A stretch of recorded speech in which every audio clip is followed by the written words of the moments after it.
My name is Emily. I'm 31 years old, and I'm a college teacher.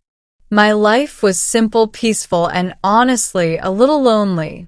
Then one day, a new teacher joined our college. His name was Max. Max was 5 years older than me. Smart, confident, always smiling. But there was one thing everyone noticed first. Max had only one leg. He used to teach in another college, but after his transfer, he joined ours. On his first day, he greeted everyone with a big smile. "Hello, nice to meet you." He never looked sad, never complained. He laughed loudly, helped students, talked kindly with everyone. But I don't know why. I felt something different about him.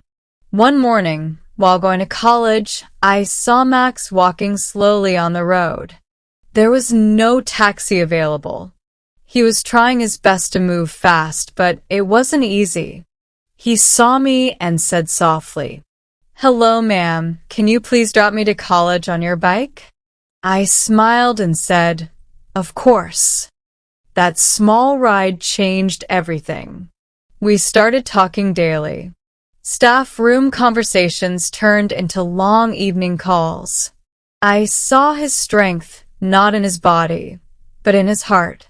One day I asked him, "Max, don't you feel bad about your leg?" He smiled and said, "God took one leg, but gave me courage to stand stronger than most people." That day, I fell in love.